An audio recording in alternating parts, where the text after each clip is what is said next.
Okay, praise the lord. प्रभु यीशु मसीह के मधुर नाम में आप सभी को प्रेमी सलाम। परमेश्वर का धन्यवाद करते हैं कि उसने आज जीवित और जीतों की पृथ्वी पर रखा। उसके नाम की स्तुति और महिमा तारीफ करते हुए हम आपके सम्मुख आते चले जाते हैं। जैसे कि आप देख रहे हैं राष्ट्रीय जय यीशु मानव सेवा, और मैं प्रभु में आप सबका भाई आशीष राजकुमार आप सभी का भला और आप सभी का विकास चाहने के लिए लगातार मैं यूट्यूब के ऊपर आपके सम्मुख ऑनलाइन आ रहा हूं और आप सभी का भला चाहते हैं। कई सेवक सेविका बीमारी के साथ बिस्तरों में लेटे हुए हैं। किसी को बुखार है, किसी को सर्दी खांसी है, किसी को मलेरिया है, किसी को किडनी का प्रॉब्लम है, किसी को वाल का प्रॉब्लम है, किसी को शुगर का प्रॉब्लम है। अलग अलग प्रकार के रोगों के साथ अपनी जिंदगी काट रहे हैं। आपको एक और बात बताना चाहता हूं, परमेश्वर के अनुग्रह में बढ़ने के लिए परमेश्वर के वचन को मानकर आपको आगे की ओर बढ़ना चाहिए। लेकिन आज मसीह भाइयों बहनों में ज्यादातर बीमारी छाई हुई है। अगर हम प्रोग्राम में जाते, मीटिंग में जाते, तो वहां पर भी अगर प्रार्थना के लिए अगर लोगों को कहा जाए तो आधी कलीसिया लगभग बीमारी से पीड़ित है।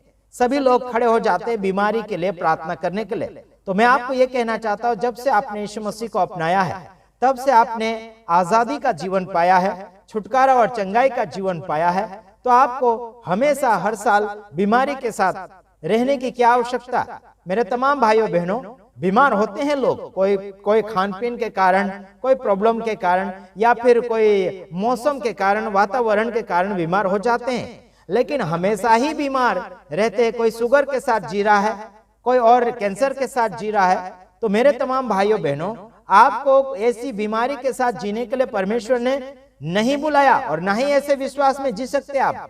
आपको अगर विश्वास करना है तो मजबूत विश्वास करना है और परमेश्वर के नाम में अपनी जिंदगी को संवार लेना है। कई बार मेरे ऊपर फोन आते हैं, बोलते हैं कि आशीष राजकुमार हमारे लिए प्रार्थना करो, ऐसे बोलते हैं। लेकिन हमारा कहना यह है कि आप भी प्रभु के बेटे हैं, हम भी प्रभु के बेटे हैं। आप भी प्रार्थना कर सकते हैं, हम भी प्रार्थना कर सकते हैं। तो आप अगर प्रार्थना कर सकते हैं तो फिर दूसरे के पास प्रार्थना की भीख मांगने की क्या आवश्यकता है। आज संसार भर में लोग धर्म के लिए झगड़ा कर रहे हैं। कोई शांति के लिए झगड़ा कर रहा है, कोई अपनी कलीसिया के लिए झगड़ा करता है, कोई दान डोनेशन के लिए झगड़ा कर रहा, कोई दशमांश के लिए झगड़ा कर रहा। तो इस बात के लिए हम प्रभु में नहीं आए। मेरे तमाम भाइयों बहनों, हम सारी बातें सुधारने के लिए आए हैं, है ना। पैसों के लिए अपनी जिंदगी नहीं जीना है। आपको और मुझे परमेश्वर के साथ जीना है तो आपको पवित्र जीवन जीना होगा, क्योंकि प्रभु यीशु मसीह पवित्र है। तो आप अगर यीशु मसीह को मानते हैं, विश्वास करते हैं, तो पवित्र जीवन जिए। ऐसा चालू का जीवन और दिखावटी जीवन बिल्कुल मत जिए। नहीं तो प्रभु यीशु मसीह को छोड़ दीजिए और किसी देवी देवता के पीछे चला जाइए। झूठ का जीवन अगर जीना चाहते हैं तो चला जाओ, यीशु मसीह को छोड़ के चले जाओ, कोई गरज नहीं। प्रभु यीशु मसीह के पास आना है, प्रभु यीशु मसीह के साथ जीना अगर है तो सच्चाई के साथ जियो। कई लोग झूठ बोलते हैं, पैसों के कारण झूठ बोलते हैं, कई और धन दौलत के कारण झूठ बोलते हैं। अरे झूठ का पिता तो शैतान है। बाइबल में लिखा गया, जो कोई झूठ बोलता है उसका पिता शैतान है, क्योंकि आरंभ से यह झूठ करता आया है, उसमें आरंभ से सत्य नहीं है। आदम और हवा को भी उसने झूठ बोलकर बहका दिया था। आदम और हवा को भी परमेश्वर से उसने अलग कर लिया। मेरे तमाम भाइयों बहनों, सही और झूठ को पहचानना सीखो। आज सच बोलना लोगों के लिए एक हानिकारक जैसा लगता है, लेकिन मेरे तमाम भाइयों बहनों, कड़वा जरूर है सच, लेकिन यह स्वर्ग के वारिसदार बना सकता है सच। मेरे तमाम भाइयों बहनों, संसार में अगर जीवन जीना चाहते हैं तो दो प्रकार का जीवन मत जीवो। एक ही प्रकार का जीवन जीवो जो आत्मिक जीवन हो। समझ रहे कि नहीं समझ रहे। इधर जाके शैतान के और भी शैतान का साइड भी ले लेते हैं और परमेश्वर का साइड भी ले लेते हैं। इसका मतलब दो नावों के अंदर पैर आप रख रहे हैं। मेरे तमाम भाइयों बहनों, दो नावों के अंदर पैर रखने की जरूरत नहीं है। आपका और मेरा परमेश्वर आपको हमेशा के लिए मजबूत करना चाहता है, आपको हमेशा के लिए सच्चा बनाना चाहता है, आपको हमेशा के लिए अपना बेटा बनाना चाहता है, हमेशा के लिए आपको पवित्र बनाना चाहता है। फिर भी आप हर रविवार को पापी बन के फिर आ जाते हैं, मीटिंगों में, प्रोग्राम में फिर पापी बन के आते हैं, फिर कबूल करते हैं, फिर प्रभु से मांगते रहते, प्रभु पवित्र जीवन दे, ये दे, वो दे। अरे बाबा, एक बार पवित्र हो चुका ना, बार बार पवित्र हो रहा है। अरे बाबा, प्रभु यीशु मसीह का खून क्या इतना कमजोर है कि आपको 8 दिन तक पवित्र नहीं कर सका। समझ रहे कि नहीं समझ रहे। प्रभु यीशु मसीह को कमजोर मत समझो। समझ रहे कि नहीं? आप जो दुनिया के कपड़े धोते हैं 1-2 दिन में मैले चितड़े हो जाते हैं, लेकिन परमेश्वर का लहू, यीशु मसीह का जो लहू है आपको हमेशा के लिए पवित्र करता है। 1 दिन 8 दिन के लिए नहीं, हमेशा के लिए करता है। आपको अगर प्रभु ने चंगाई दे दी है तो वो हमेशा के लिए उस बीमारी से चंगाई दे देता है। ये तो क्या करते, 1 दिन अच्छा हो गया, तीसरे दिन और बीमार हो गया। ऐसा कैसा यार जीवन तुम्हारा, समझना चाहिए यार, कमजोरी का जीवन जी रहे हैं।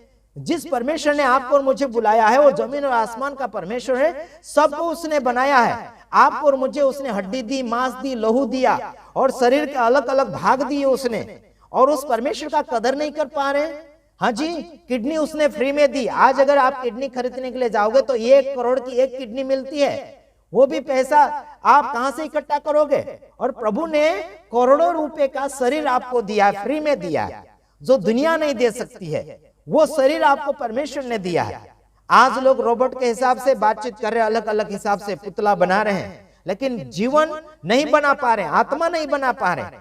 तो मैं आपको यह कहता हूं कि बाइबल के अनुसार अगर आपको जीवन बनाना है तो फ्री में मिल रहा है ना, तो फिर इसके साथ मस्ती मत करो, इसके साथ मजाक मत करो, परमेश्वर के वचन के साथ मस्ती मत करो, इसको अनदेखा मत करो, नहीं तो घाटा आपका बहुत चला जाएगा मेरे भाइयों बहनों। उधर से हिंदू धर्म के लोग लगे हुए ईसाई लोगों के ऊपर, बोलते हैं कि तुम लोग धर्म कन्वर्ट करते। अरे बाबा, हम प्रभु यीशु मसीह से जो लोग बिछड़ चुके थे उनको वापस लाने के लिए कोशिश कर रहे हैं। जो अपने बाप को भूल गए हैं उनको खुद के बाप को फिर याद करवा रहे हैं। ये कहीं दूसरे के पास में चले गए हैं, खो गए हैं ये लोग। प्रभु यीशु मसीह असली बाप है, परमेश्वर पिता असली बाप है, तो इस बाप को लोग भूलकर किसी और के पास जाकर वो उसको मम्मी पापा बोल रहे हैं, उसको दंडवत कर रहे हैं। तो हम इन सभी को वापस ला रहे हैं कि भाई तुम वापस आ जाओ, जिस पिता से तुम बिछड़ चुके थे उस पिता से वापस मिल जाओ, ये करके हम सिखाते हैं। जिस परमेश्वर ने पवित्र जीवन दिया, जिस परमेश्वर ने आपका और मेरा उसने सृजन किया, मतलब बनाया उसने, वो सृष्टिकर्ता और पालनहारा परमेश्वर है। सच्चा मालिक होता है वही अपने भेड़ों को संभाल सकता है, लेकिन मजदूर भाग जाता है। उसी प्रकार से आपको यह कहता हूं कि सच्चा चरवाहा यीशु मसीह है, और वो सच्चा चरवाहा भागेगा नहीं। सब लोग भागे थे, यीशु मसीह भागा क्या? सारी दुनिया को बचाने के लिए अपने आप को उसने बलि किया क्रूस के ऊपर। सारे लोग भाग रहे थे, इधर उधर भागे, है ना। सब लोग मारने के लिए अपने हाथों में हथियार लिया, अलग अलग प्रकार के हथियार का इस्तेमाल किया, लेकिन प्रभु यीशु मसीह ने कोई भी प्रकार का हथियार इस्तेमाल नहीं किया।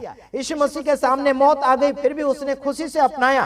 लेकिन यीशु मसीह को जिन्होंने मारा उनके लिए भी प्रभु यीशु मसीह ने कहा कि हे पिता परमेश्वर, इनको क्षमा करके ये नहीं जानते। देखो, क्रूस के ऊपर यीशु तड़प रहा था, फिर भी उन अपराधियों को जिन्होंने यीशु मसीह को मारा पीटा था, उनके लिए पिता से प्रार्थना और निवेदन करता है कि उनको माफ कर दो। आज एक भी पाप इंसान माफ नहीं कर सकता। दंड दिया जाता है, अदालत में दंड दिया जाता है, या फिर पुलिस चौकी में पुलिस के द्वारा दंड दिया जाता है, या फिर जुर्माना भरना पड़ता है। लेकिन प्रभु यीशु मसीह आपसे कोई भी प्रकार का जुर्माना नहीं चाहता है, कोई भी प्रकार का आपसे कोई दंड नहीं मांग रहा है। वो समझ रहे कि नहीं समझ रहे मेरे भाइयों बहनों? आपको आजादी की जिंदगी लेना है तो प्रभु यीशु मसीह को जानो और प्रभु यीशु मसीह को मानो, इसी में आप सबका भला होगा। वरना धर्म जाति रीति रिवाज, रंग रूप, कलाकार, ये सब आप ऐसे ही करते रहोगे। मेरे तमाम भाइयों बहनों, जिस परमेश्वर ने बनाया ना, वो परमेश्वर दिखता नहीं है। वो गोरा है कि काला है कि सफेद है कि कैसा है, वो किसी को नहीं दिखता है। वो तो आत्मा है। यूहन्ना उसका 4:24 के अंदर अगर आप जाकर देखें तो उसमें लिखा है कि परमेश्वर की आराधना करने वाले आत्मा और सच्चाई के साथ होना चाहिए, क्योंकि परमेश्वर आत्मा है। आत्मा और सच्चाई के साथ करो ना। तुम लोग तो ऐसे कूदाकादी कर रहे हैं, फिर चिल्ला चोट कर रहे हैं, दिखाने के लिए आराधना कर रहे हैं, दिखाने के लिए भक्ति कर रहे हैं, दिखाने के लिए सब कुछ हंगामा कर रहे हैं। कुछ लोग तो प्रार्थना कर करके रुमाले बांट रहे हैं, रुमाले बेच रहे हैं, 500 का रुमाल, तेल पानी 250 की तेल पानी बोतल दे रहे हैं। समझ रहे कि नहीं समझ रहे? तेल कितना 100 ग्राम का 250 रुपए में बेच रहे, और पानी वो मिशनरी बोतल वो 250 में बेच रहे हैं। तुम लोगों को शर्म आना चाहिए यार। प्रभु यीशु मसीह को तुम लोगों ने एक धंधा बनाकर रख दिया। मैं आपसे प्यार करता हूं, आपसे मोहब्बत करता हूं, सारी दुनिया को मैं बताना चाहता हूं कि परमेश्वर, कोई भी परमेश्वर रंग रूप में नहीं है, मूर्तियों में नहीं है। मंदिर मस्जिद बनाने की आवश्यकता नहीं है। आपके मन को बनाइए, आपके शरीर को मजबूत रखिए प्रभु के लिए, और अपने मन मंदिर को साफ सुथरा रखिए। इसी में आप सबका भला होगा, आप सबका विकास होगा। हम तो यही चाहते हैं कि सब लोग हिल मिल कर आगे बढ़े, चाहे वो हिंदू हो गए, मुसलमान हो गए, चाहे कोई भी प्रकार के जाति धर्म के लोग हो गए, सभी लोग प्यार मोहब्बत से रहो तो भारत को महान कहने में भी कोई बुरा नहीं लगेगा। लेकिन अभी अगर भारत को महान, हमारा भारत महान कहेंगे तो बुरी बात है। यार भारत में लोग ही अच्छे नहीं है तो भारत को कैसे हम सल्यूट करें और कैसे हम उसकी आदर कदर करें?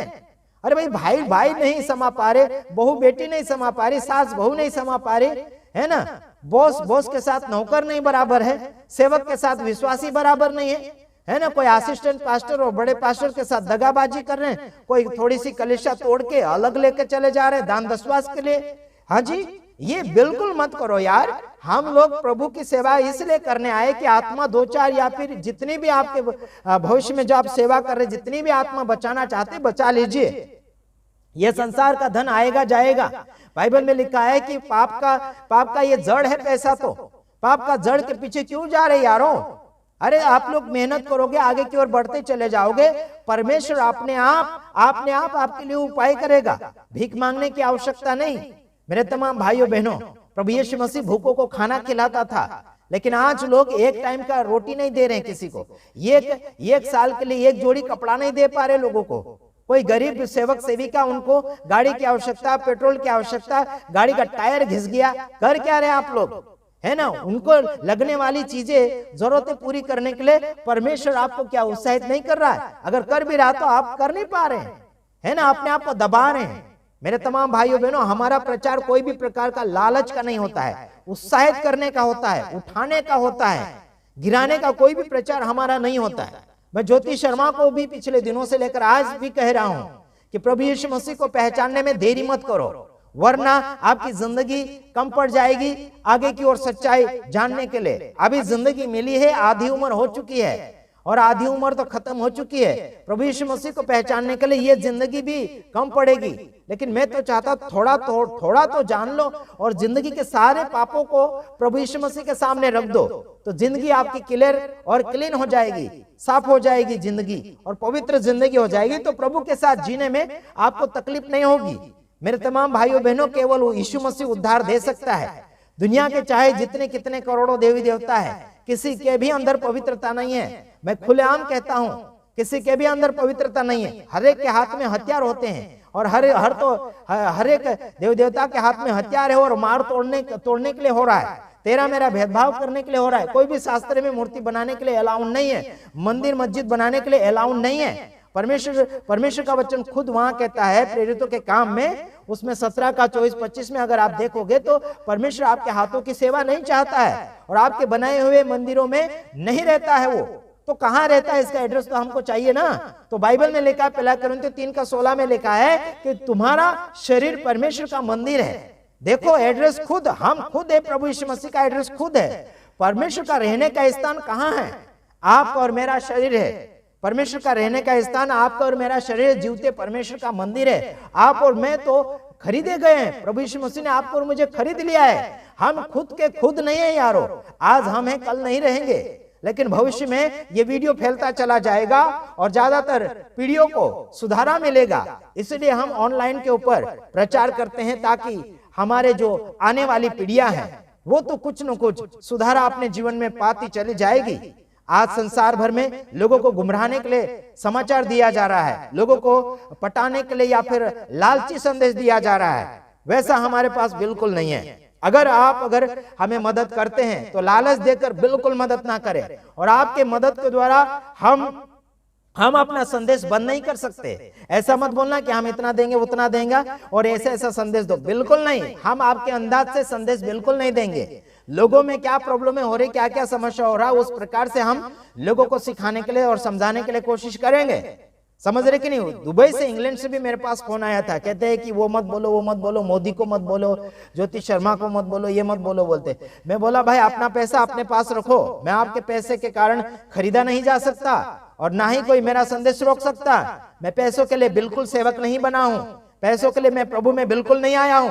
और मुझे तुम जैसे जितने भी लालच देने वाले, डोनेशन देने वाले लोग हैं, बिल्कुल लालची मुझे मत बनाइए। और मैं लालची हूं भी नहीं और लालची में लोगों को बनाता भी नहीं, इतना याद रखना मेरे तमाम भाइयों बहनों, मैंने प्रभु यीशु मसीह की सेवा शुरू की है, मैंने लोगों के भरोसे नहीं शुरू की, मैंने यीशु मसीह के नाम में, यीशु मसीह के भरोसे से इस सेवा को स्टार्ट किया है। इसलिए ध्यान रखना, आगे की ओर किसी को भी गुमराह करने के लिए कोशिश मत करना और किसी सेवक सेविका को फंसाने के लिए या फिर लालच देने के लिए बिल्कुल फोन मत करना। ठीक है, बातचीत अगर करते हैं तो माप पूर्ति बात करो और समझने पूर्ति बात करो। फालतू की चने के झाड़ के ऊपर या फिर वाह वाह करने वाली, तारीफें करने वाला ऐसा फोन बिल्कुल मत करो। समझ में आ रहा कि नहीं आ रहा मेरे तमाम भाइयों बहन? ठीक है, दूसरी वीडियो में मैं आऊंगा, तब तक के लिए आपसे मैं विदाई लेना चाहता हूं। प्रभु आप सबको आशीष करे। अधिक जानकारी के लिए आप हमसे बातचीत कर सकते हैं, फोन कीजिएगा। प्रभु आप सबको आशीष करें। आमीन।